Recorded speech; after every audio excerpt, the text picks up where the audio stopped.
What's going on? Welcome to Normal Baseball's Top 10 Shortstops heading into the 2023 MLB season. Let's get into it.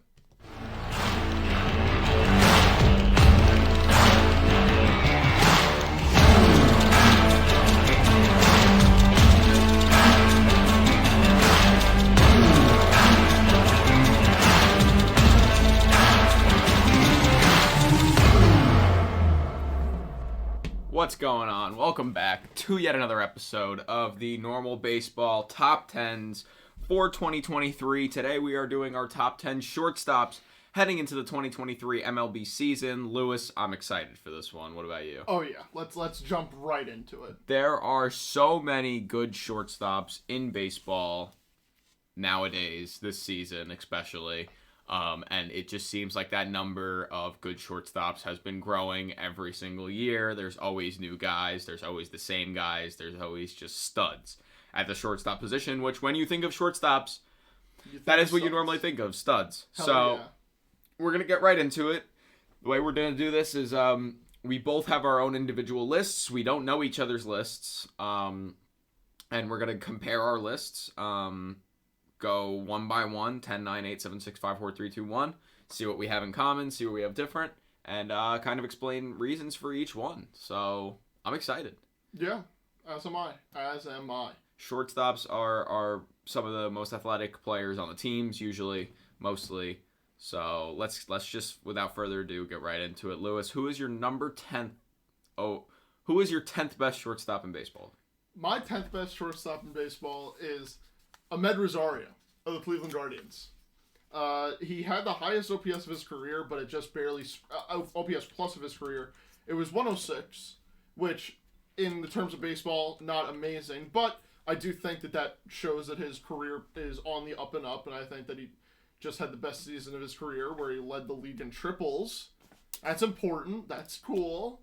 3 bases out of 1 hit. Pretty solid. Yes, that is what a triple is. I believe that also shows how fast he is, because I do think that he is sort of a speed demon, and I'm kind of hoping that he steals maybe 20, 25 bags this season. He only had 18 last season, and I just truly think that his 2023 season is going to be the best season of his career, and I want to recognize him early for that. I want to jump on the train before it leaves the station. Yeah, I mean, Rosario's been a big part of the Guardians team, especially last year.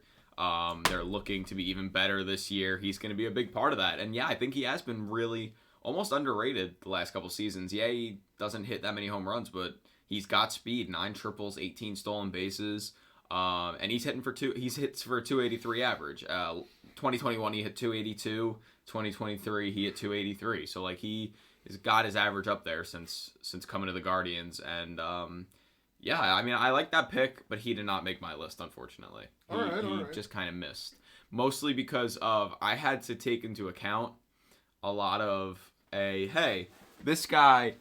Yes, he played really good last year, but look, take a look at this guy who might not have played last year that much, but you have to remember the guys. There's just so many good players at the shortstop position that, I also, since we're taking into account future and past, I was swayed more towards a different guy for my number 10. So then tell us who that number 10 is for you.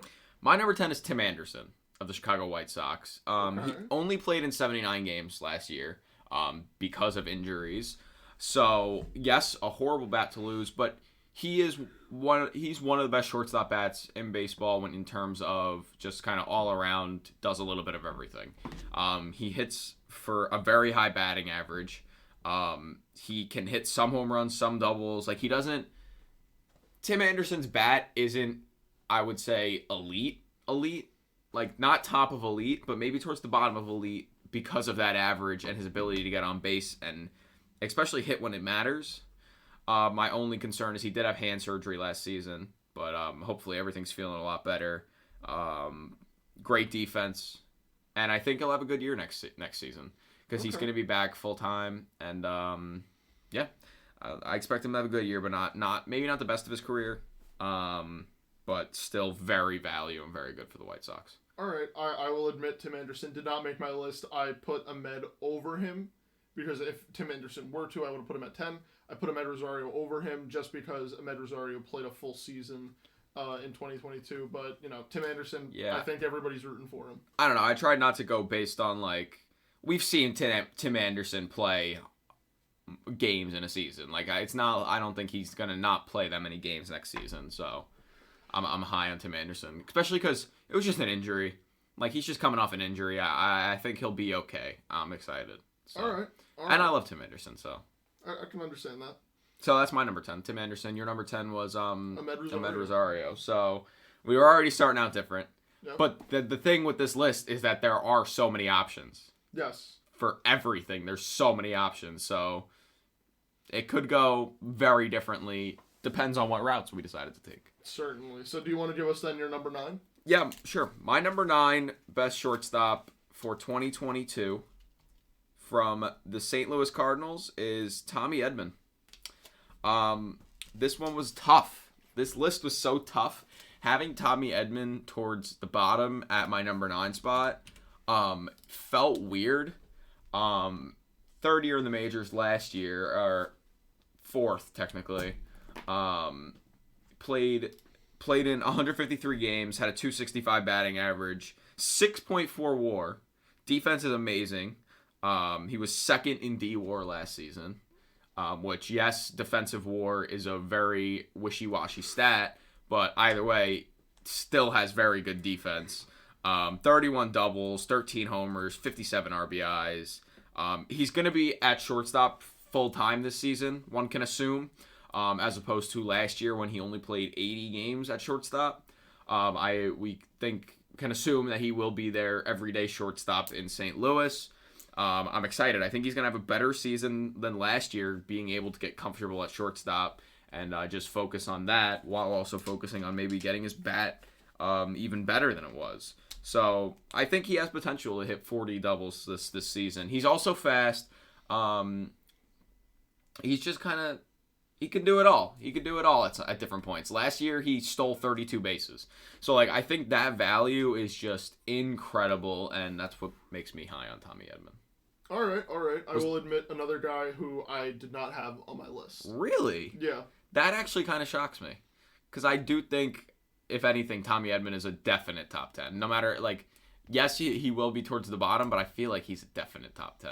All right. I can understand that. His averages might be a little low, but just the fact that he can hit 31 double, he can even potentially hit 40 doubles, while stealing 30 bases. That's what gave it extreme value to me. He just kind of can do it all, and the really good defense helped for me too. So.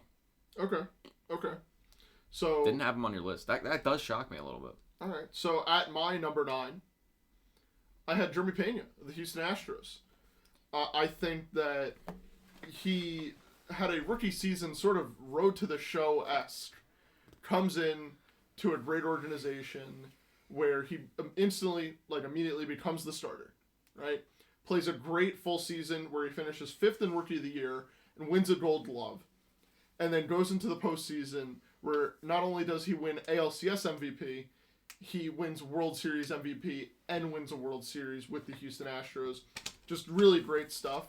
He provided 7 outs above average from the shortstop position, where after losing Carlos Correa in the previous offseason, everyone thought that their shortstop position would take a large hit, where it really didn't. And I think Jeremy Pena is a rookie who just came in at the perfect time with the Astros, who really know how to develop players, and I think that we're going to see him hit another level that we didn't even see last year. Yeah, I do think Jeremy Pena was a significant spot on that Astros team.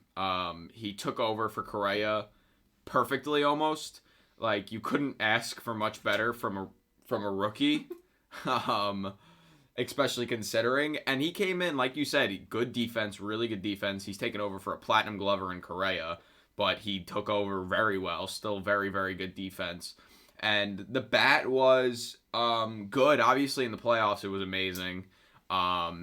If he can put up playoff numbers the entire season, that would be terrifying. You're talking MVP numbers at that point. Yeah, I'm excited to see what he can do in his follow-up year. I left him off my list mostly because I want to see what he can do first. I kind of, for this list at least, I swayed away from second year players. I wanted a little more in there, like cemented in the league players. Like, I know Jeremy Pena is going to be in the league for a long time, but I want to give him a little more time before I can call him one of the best. So for now, I left him off, but I do think that it is very fair. Excuse me.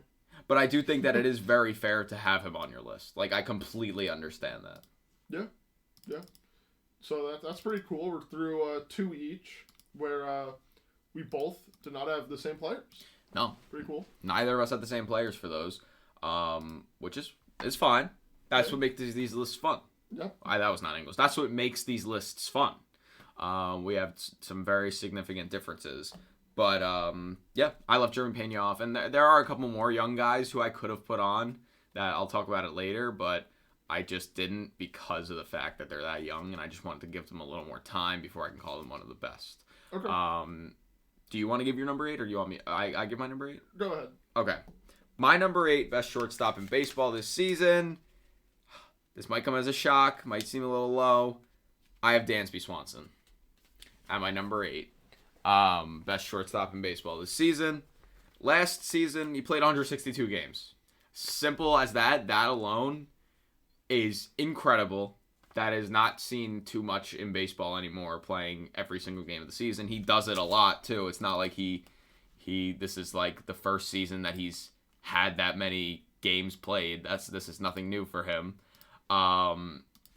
He hit 277, 776 OPS, 116 WRC plus, 5.7 WAR, 25 homers, 25 homers, 32 doubles, 96 RBIs, 49 walks. Great defense. Played literally every day, like I said. Just signed with the Chicago Cubs. So he is no longer an Atlanta Brave. He's going to a new place, which I'm excited to see him there. But it seems like you were a little confused that I had Dansby that low. Yeah, I put Dansby as 3 on my list. Oh, yeah. He is not 3 for me. After such a bad start, and you heard the buzz last season of Braves fans saying, sign him now while he's like not doing too well in the first half of the season.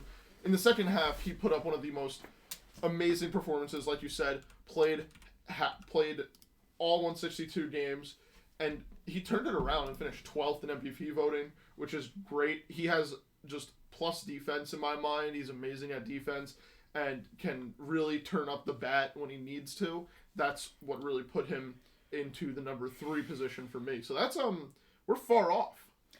Yeah. Also, second half he played a lot worse than the first half. Are you sure? A lot worse. First half, 94 games, batted 294 with an 833 OPS. Second half, 68 games, batted 254 with a 702 OPS.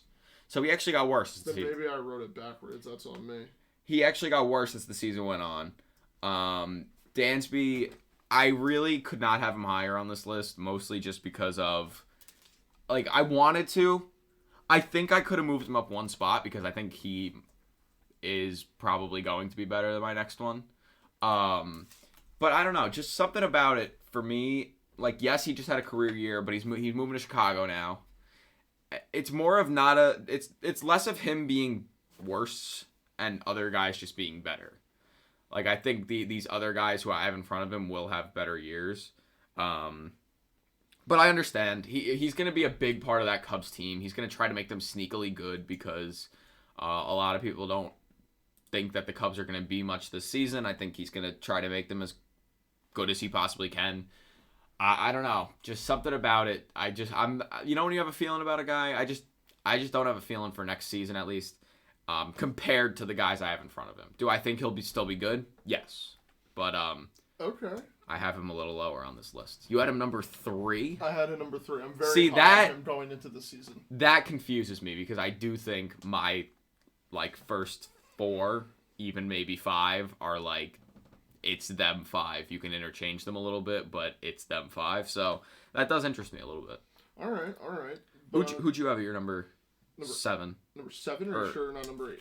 Are we on number 8? Yeah, number 8. Who'd you have on your number 8? On my number 8, I had arguably one of my favorite players in the game of baseball today, Bobby Witt Jr. second year season coming up for him. Finished fourth in Rookie of the Year, and just was so great. He was everything that I wanted him to be and more, especially for his first year. Batted .254, had a 102 OPS plus. He looked really solid when it came to defense, both at short and at third, where he did play some games. And don't let it fall under the radar that he is one of the fastest players in the game of baseball. He added 5 runs just from his base running. And that doesn't include the hits that he stretched into doubles or doubles that he stretched into triples. Like, legitimately added 5 runs from just base running, which is amazing. I'm very much looking forward to seeing Bobby Witt Jr. play, not only this upcoming season, but for years and years to come. Another guy, too young for me to put him on just yet, but I completely understand. I agree, he is an amazing player. He showed a lot of promise last season. Like you said, he's got the speed.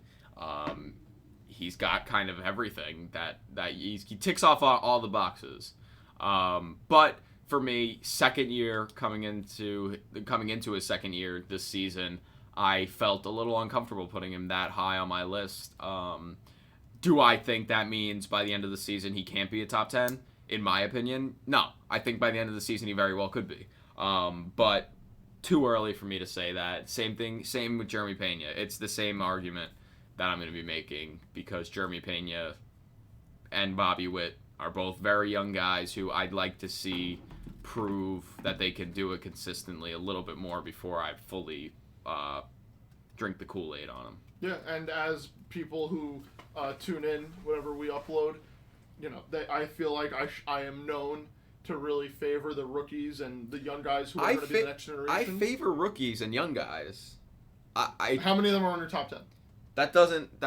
Actually, there are a couple, but that doesn't mean I'm saying I don't want to disrespect the veterans, like not veterans, but the guys who have played longer and prove that they can do it for a longer amount of time. I don't want to downplay them just because there's this guy who we don't really know if he can be consistently good yet. Yeah, I get that, but Bobby Witt, super high on him. Looking forward to the 2023 season from him. Yeah, no, I'm excited. He can definitely. Do you think he'll hit 30-30 this season? 30 homers, 30 he can do 30-30-30. 30 doubles, 30 homers, 30 steals. You think he got it? I think he can. I think he can, and I hope that he can. No. But will he? Yes. He'll do 40-40-40. Okay, let's calm down here. You say calm down, I say tell the truth. But it's okay. He played 150 games last season. Didn't really come close to 40-40-40. So, just you wait. He didn't even hit 30-30. Hey, those 12 extra games could mean something. He's gonna hit 20 more home runs in those 12 extra games. Yes. Okay. I'm holding out faith for Bobby Witt Jr. I'm really high on him, and I'm looking forward to it. I don't know how many times I can say it. No, I get it. I understand. All right, so I'll do my number 7 then, since right, 7. 1, 2, 3, 4, 5, 6. Yep, 7. So this is the biggest flyer I took, the biggest kind of are you sure about that risky kind of one. Okay. My number 7 spot, I have Tampa Bay Rays Wander Franco. Young guy, was injured for a lot of last year. He only played 83 games, but in those 83 games, batted .277 with a .750 OPS, 116 WRC plus, 6 homers, 20 doubles, 33 RBIs. I'm looking forward to seeing him have a full season. Hopefully he stays healthy the entire season. Good defense, and he's going to be a 5-tool player. This guy kind of does it all. He gets on base efficiently. He can get extra base hits without aiming for the home run ball. He can hit his doubles, he can hit his triples. Overall, I think Wander is going to be a really important part of the race next season. Yeah, I understand that. I actually left him off my list just because... That surprises me. I do think that he is a little bit too much of a flyer, considering the past 2 seasons he still has yet to put up 162 total games in the show. I am hopeful for him. I will be rooting for him, of course. I absolutely love Wander Franco, but... Well, 2021, it's not that he didn't put up... I know, I'm not saying that... He got called up. Yeah, so, I'm not faulting him for anything, but as well as with an injury, you can't fault a player for it. I just think that we need to see a little bit more of him on the MLB level before I can definitively put him up here. I would love to. I just don't think that he's quite there yet. But now let me ask you this. He's played 153 games in his career. Bobby Witt Jr. has played 150 games in his career. In one season. Right, but you're taking out of account the one injury. He's one injury. Yes. And the fact that he got called up the season before. But It's if the you look, but that doesn't make enough sense to me. I think that if he had a full you can't be last saying season, like, I would oh, be we saying haven't so. seen him be like, it's not that he's it's been 2 years and he had one injury, and one of them was just him getting called up late in the season. All right. But when you compare him to Bobby Witt, I mean, Very similar. Similar, but his average numbers are better, and he hits more doubles, like more extra base hits in general. I don't know. I don't know. I think Wander Franco is going to be good next season. I'm willing to take this flyer. I think there's no reason to tell me he won't be able to stay healthy. Nothing says he's injury prone. He's had one injury. And I'm excited to see a full season. Because once he came back from that injury, he was fine. He played pretty much the rest of the season after that. So I'm excited to see Wander Franco. A full season. Former number 1 overall prospect. What, was he number 1? Wander? I don't think so. No, Wander wasn't. He was close. He was close. Top prospect. Yeah, and largest contract in Rays history. Yeah, big contract. So he better be. You know, they he better start playing, so it's worth it. In Tampa, they call him Wander the Bag Franco. Okay, I'm sure they do. That's rumor on the street. Okay, gotcha. So who was your number 7 then? If you left Wander off your list, who was your number 7? For my number 7, I put Bo Bichette, the Toronto Blue Jays. Bo the Flow. He led the American League in hits in the past 2 years, which is pretty cool. He's a solid guy. Really will benefit, I think, another guy who will benefit from the shift ban. He did get a pretty heavy shift set on him as a righty, which is interesting. And he was able to see a lot of good pitchers this last season, playing in the American League East and making the playoffs. Not for the longest time that they wanted to be, but it shows that he was able to compete and hit against some of the best pitchers that the game has to offer. And the most important stat that I thought about, that I saw, not that I thought about, was that he hit really well against every pitch type, but he thrived against fastballs in a really fastball-heavy league where pitchers are throwing 100+. He hit 300, 307 against fastballs last season. And I think that's just all the recipe to make a great player for years to come. And I'm looking forward to seeing his progression this upcoming season. Well, yeah, fastball. I mean, a lot of MLB players are good at hitting a fastball. Doesn't really, move. But I had Bo at my number 6, so I had him one above where you had him. I agree. I think the season this guy put together was absolutely incredible. In the second half, he batted .337 in the second half. Yeah, that is insane. He just flipped it to another level. Sneaky amazing season, I put down. Sneaky amazing season. Yes, not good defense, but .290 batting average and an .802 OPS while hitting 24 homers and 43 doubles. Like, that is a very good season. 129 WRC plus. Bo, if he can do this again next season, he'll get up there very fast. I think he has potential to play all 162. He played 159 games last season, so I feel like he'll be fine with going out for another few, especially because I think the Blue Jays are going to be wanting to win as many games as possible. Of course, but you know what I mean, towards the end of the season too. It's part of that new era of Blue Jays that all came up. Him, Vlad, the young guys. Don't say Biggio. He's up, but he's not really doing much. Kevin Biggio. I just think that they're all part of this group that it's hard to deny how talented they are. They are. They are insanely talented. Bo, the past few years, has been that guy. I think he'll probably bat close to 300 this season. He'll have, 30 doubles. He'll have 40 doubles rather. Close to 30 homers. He'll be one of the guys in that Toronto Blue Jays lineup that is just, whenever he comes up, you can feel like you can rely on him to get a hit. You can feel like he is going to drive that run in. You feel like he's going to come up when you need him to come up. So that's what kind of sets Bo Bichette apart for me. And, like I said, just had a lot better of a season than I think a lot of people realized, and I think he'll continue to have seasons like that. Came 11th in MVP voting. Yeah. Just absolutely incredible. And they moved the walls in Toronto. We say that every time we mention a Blue Jays player. Do we know if it'll affect it that much? No, absolutely not. Who the hell knows? But it's fun saying they moved the walls in Toronto just to put it into perspective. Put into perspective. Yeah, how we see their offensive production going up. It's not for no reason. They're ballpark factors that are changing. Give reasoning. Give reasoning. But yeah. So you had him at your 6. I had him at my 6 rather than my 7. I think better than Wander, definitely. Just because, again, the past 2 years, he's put together these amazing, amazing seasons. And I think a little underrated. So, yeah, right. That's my thought. Bo Bichette was at my 6. So who was at your 6 then? Because we're still one behind. At my number 6, I had Corey Seager, the Texas Rangers. I just know that he is a great player. Was part of the Dodger organization that we saw absolutely thrive, and that's no question about it. And then goes to the Rangers, and in his first season with the Rangers, you can say he underperformed. Down year. Right, but Corey Seager's down year is what some people's best year of their careers looked like. Batted .245 with a 119 OPS plus, and was able to still hit 33 homers. Looked great. A lefty. So I can point to the shift ban again, which I like, and I'm interested to see how much better he will get without the shift ban.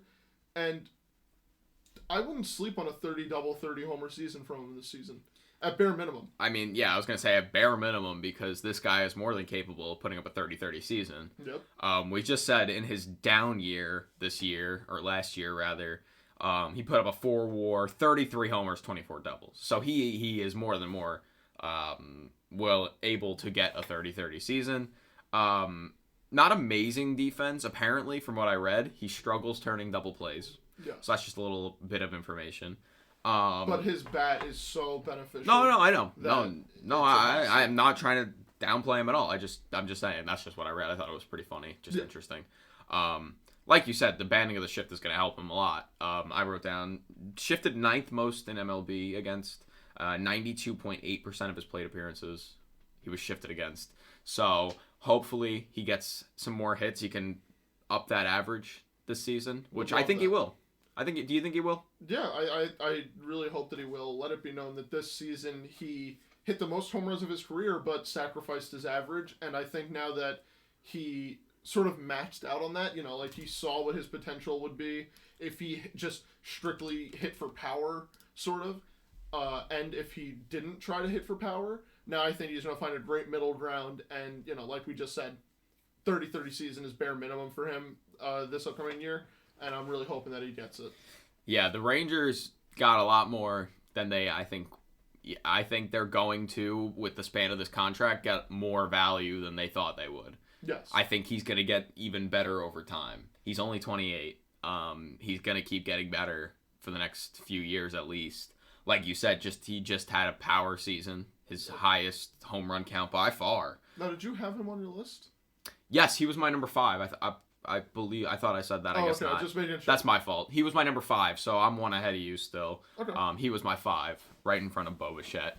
I'm so high on Corey Seager. I think he is a great player. Like you said, had a kind of down year in the beginning, or the first half. He had a lot better of a year. So the beginning of his season was a lot better. He got a little worse towards the end. I think he'll have an amazing year next year. He played much better at home too, which is something the Rangers expected because of that 2020 World Series and his career batting numbers at Globe Life Field were just really, really good. So they were expecting him to bring him into Globe Life Field and for him to mash there, which is what he does. But yeah, I love Corey Seager. I think he's gonna just be that dude for the Rangers. Yeah, I'm excited to watch him play. Yeah, him and Semyon. Yep. Just gonna be fun. Very fun. For sure. So I guess that means now that I should say my number 5. Yeah, you're number 5. All right. So my number 5, I had Xander Bogaerts, newly acquired San Diego Padre. Hit .307 last year, 57 walks. So consider him an on-base machine. Hit really well. He was shifted against a good amount, and his expected batting average, had there been no shift, You're good. Keep on. was 390. So, expected batting average, a little bit arbitrary. It does not take into account how good defense is nowadays. However, it does show that the shift did take away a good amount of hits from him. And he's moving into the NL West, which I thought was a little bit of an underrated move, because the NL West, I feel like, has a lot more, has many more ballpark factors that you have to take into account that can help boost his average. Dodger Stadium, I feel like the balls fly out of there. Petco Park, they do have some short lines. Not Yankee Stadium short lines, but it's not too bad to get him down the line there. And in San Fran, you'd hit it in Triple's Alley. I mean, it's a lot of ground out there, and that's just some of it. So I'm looking forward to watching him play in the NL West for a full season, and I think he's just going to be great. Yeah, Bogart, he was your 5? He was my 5. He was my 4. Okay. So we're still just one ahead. One ahead, but that's because the whole Dansby thing. And yeah. But yeah, he was my number 4. 150 games played, batted 300, casual. He just had a Xander Bogaerts season, and he's going to fit really well in the Padres lineup and organization in general. He's what? He's so well protected in the lineup, which is like a big thing Yeah. that you hear about nowadays. Yeah. So pitchers are going to be forced to give him things to hit, because do they really want to face, like, they could have Tatis, Soto, Machado all sitting behind him, Yeah, he did technically take Tatis's job as the starting shortstop. On a technicality, he did. Well, literally. Yeah. As the shortstop role. He's a good defender, and he's gotten better over the years, which I'm a big I like defense. As do I, especially at short. Yeah, at short, it's one of the most important defensive positions. I think he'll have a similar season to last year. I don't necessarily think the ballpark factors will be crazy different, because, no, but it is again, he's going from playing in the AL East, which also have smaller ballparks. You got Yankee Stadium, you have the giant outfield at Fenway, you obviously have the Monster, which is shorter, and you can hit balls off the Monster. I don't know. I think the AL East has also a lot of park factors that bring into it, so I'm not necessarily... Yeah, but different... I consider it different. I feel like the AL East is more of a home run ballpark factor sort of deal. Like, yes, the Dodgers Stadium, I think you can say you can hit... Like, it feels like the balls fly out of there. But for the most part, the outfields feel bigger. Like, they just look bigger. It looks like more balls land for hits there. Especially if we're talking about the Giant Stadium. Which Yeah, I don't know what the hell they call it now. But then you have to hit it in Triple's Alley. No, like, I don't know. Right field in I don't general, left field is big, I- especially because I- Jock Peterson is out in left. I agree. I think it'll be a fun division to watch him in. I'm not gonna go out and say that he's going to, be an MVP. No. I think he'll have a good season with the Padres. That clubhouse must be one of the most fun places in the world. He's there for a long time now. Yep. So yeah. Did we mention his contract? 11 years, right? 11. Yeah, I think. Xander. What's Xander's contract looking like? Xander? I don't remember the exact details. Bogarts' contract. 11 years, 280. 280. Yeah. Wow. With the Padres, so he will be a Padre for a long time. Yes, he will. Yeah, I'm excited to watch it, and that's why I have him as my number 4. Yeah, his power did go down. Like, he never has had as much power as I feel like I thought he had, but he hits a lot of doubles. Yeah. So, like you said, in some of those National League ballparks might be nice. I don't really know if it'll make that much of a difference, but either way, it's hard to argue that he's not one of the top 5 shortstops in baseball. So Definitely agree. So yeah. So who's your 4? Since Xander was my 4, who's your 4? Xander was your 4?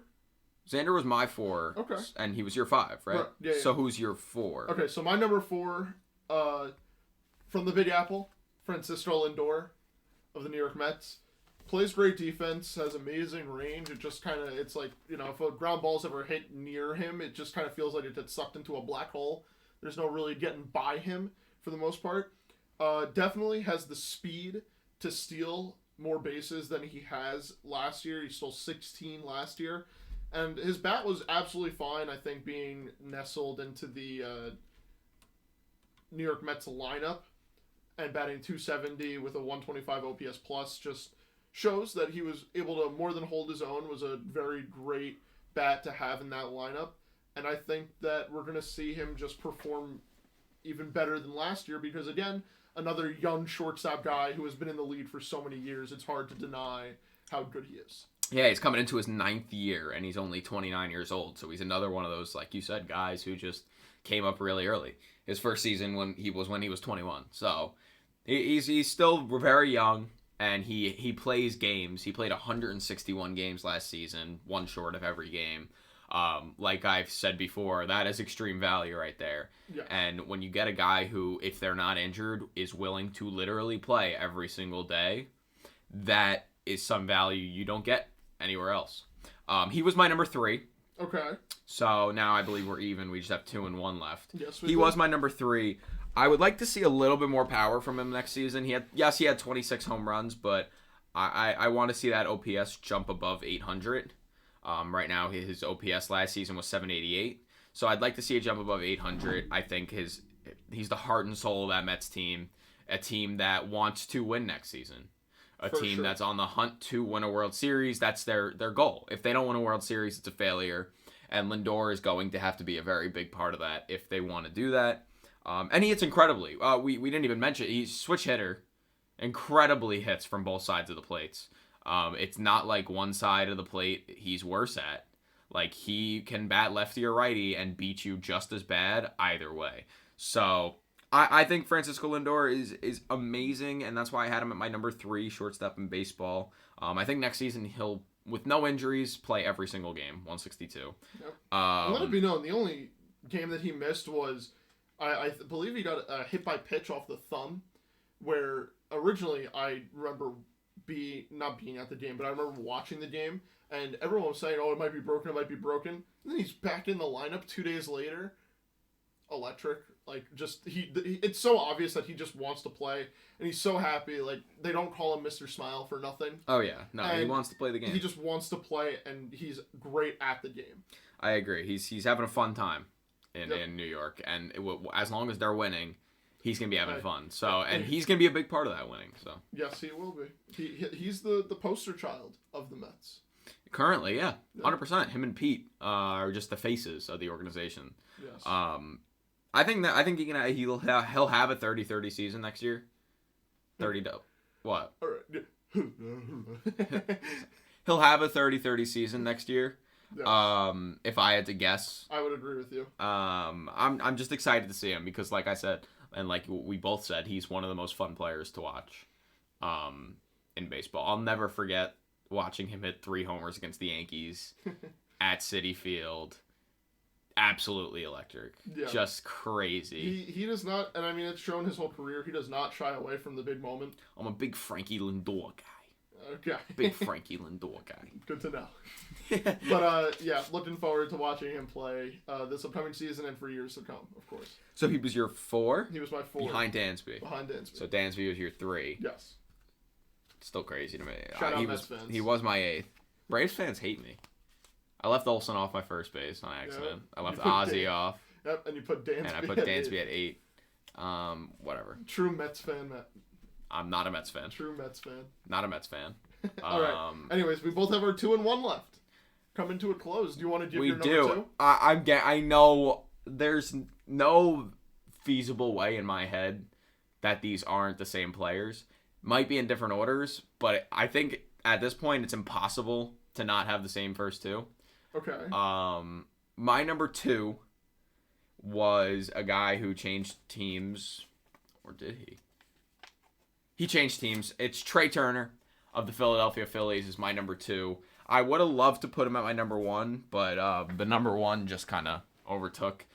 Trey Turner in 160 games last season for the Doyers.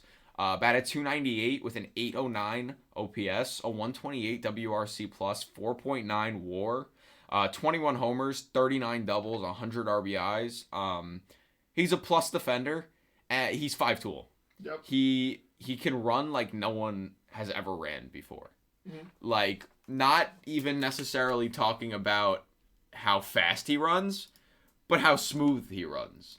He's probably the smoothest player in baseball. We all know the viral smooth slides that he does. Which the one that we see all the time took place in now his new home ballpark. Yeah, Philly. And that's another thing that I want to point out. He did not want to play in LA. Just let that sink in. He didn't choose to be in LA. He wanted to be on the East Coast. So considering he might have not been as happy as possible in LA, not to say he wasn't happy in LA, but he wanted to be in Philadelphia more. I think he wanted to play on the East Coast more. But he still batted .298 last season.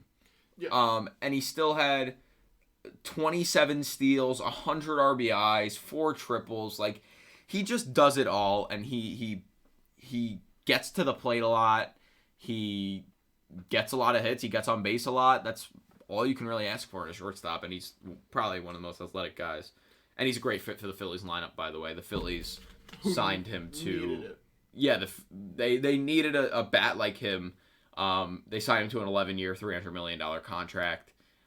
Fits perfectly because... It's the most telegraphed move, I think, of the whole offseason was the Phillies signing Trey Turner. I think it was just the writing was so on the wall.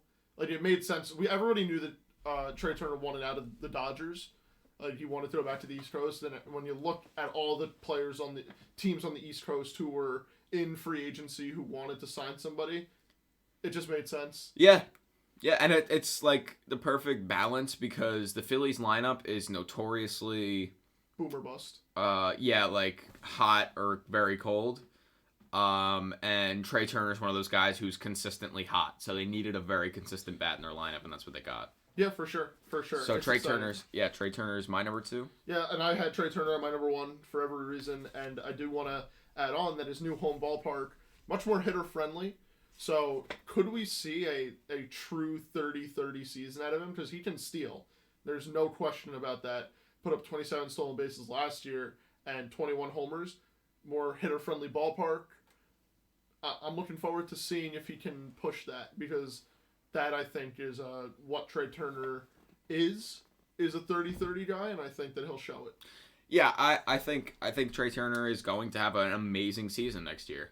Yep. I don't think there's anything saying that he's not going to have an amazing season. Like I said, I think he's second. He was my number 2. He was your number 1. But I think he'll have an amazing season, and I think he's ready to go 30-30. I think he can even come close to 40 doubles if he really wants, because there's nothing holding Trey Turner back from hitting 40 doubles. And yeah, I think the biggest part of it for me is how he's going to fit on that Phillies team. I just think it's the perfect fit, and I think it's just he'll go absolutely off. He'll just go off. Yeah. So I don't think that Trey Turner has missed a beat since entering the league. So yeah, I see no issue with him switching teams and just being the same old Trey Turner that everybody knows, and everyone knows him to be great. Yeah, exactly. So that leaves us with the last guy who my number 1, your number 2. My number 2. Do you want to just say it on 3? So this guy is my number 1, Lewis is number 2. Yeah, you got it. So for my number 2 and Alex's number 1, we both had Isaiah Kiner Falefa. All right, cool.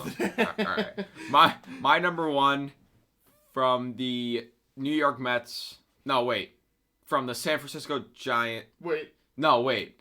From the Minnesota Twins.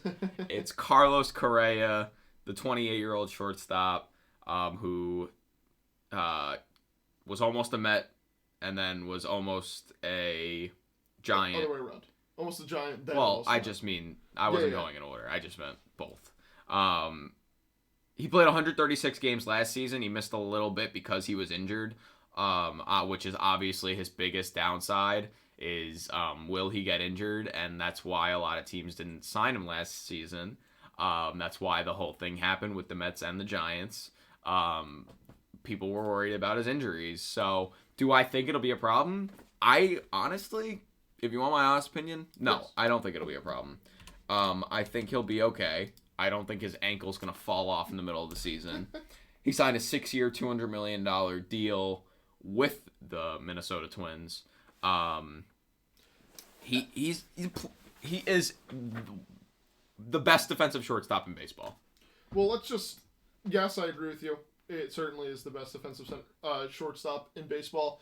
Just because of that arm, I think is the thing that just pushes it over the edge. He is behind O'Neal Cruz now. Is the second fastest short to first base in the league. Yes, but I wouldn't say it's just because his arm. He can. But that's he can what dive. sets him above. He can dive. He can get to balls. He can make the athletic plays. But I do think his arm adds to it. So I'll agree with you on that. And I mean, if you had to describe Carlos Correa to someone who's not fully involved in the MLB as much as most fans are, or as you and I are, I think it's simple. He's him. He is him. He's Timothy.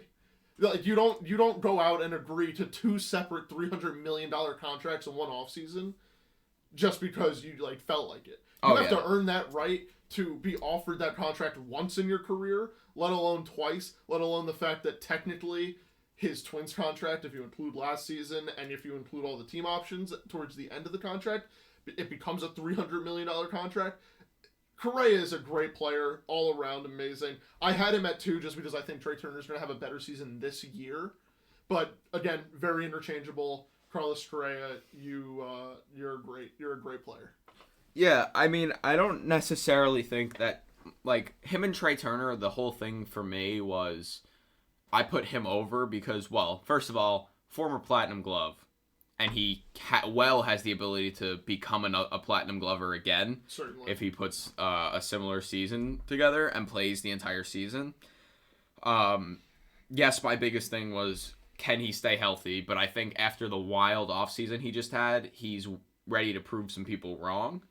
So that I'm looking forward to seeing. I can't wait to see him play against the Mets and the Giants because it happens at least once this season. Yep. What put him above Trey Turner for me was I think he'll have a similar season to Trey Turner. I think obviously his average will be a little less. I think he'll bat a little under 300, but he'll hit almost 30 homers. He could have a 30-30 season. Yes, he doesn't have the speed, but I feel like where Trey Turner's speed fits in, Carlos Correa's defense fits in. Yep. So they're very interchangeable, but I have Carlos Correa just barely over Trey Turner. Yeah, for certain. You look at everything.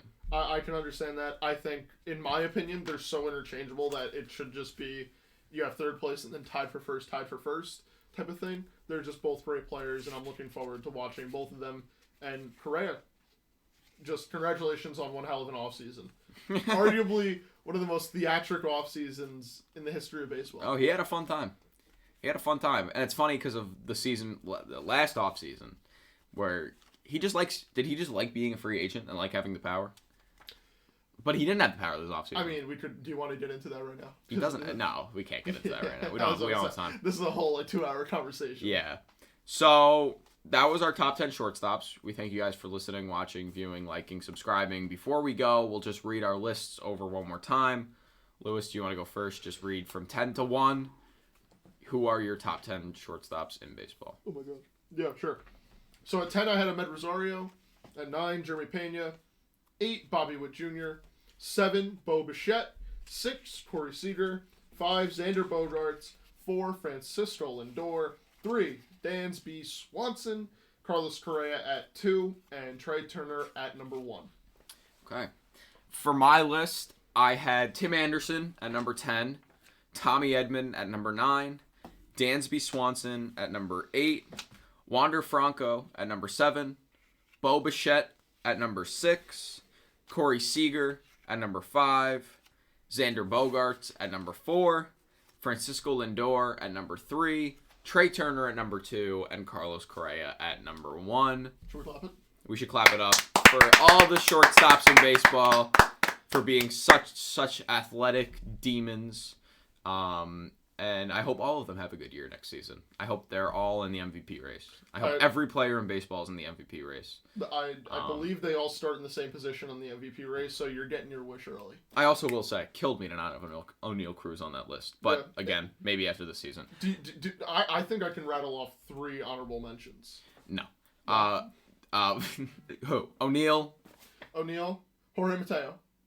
who I'm very high on. Yeah, maybe an honorable mention, but And I'd say more of an honorable mention. Yeah, then he wasn't like close to getting on. Yeah. yeah. Okay. They still have a third one. Oh, and Tommy Edman. Oh, well, I had Tommy Edman on my list. Oh, yeah, you had him on your list. I would put him in honorable. All right, well, thank you guys for listening, watching, viewing, subscribing, commenting, liking, sharing, commenting again, sharing. Let us know what you agreed and disagreed with, and give us your top 10 shortstop list in the comments. And, yeah, we will see you guys in the next one, which will be left field. All right. Peace.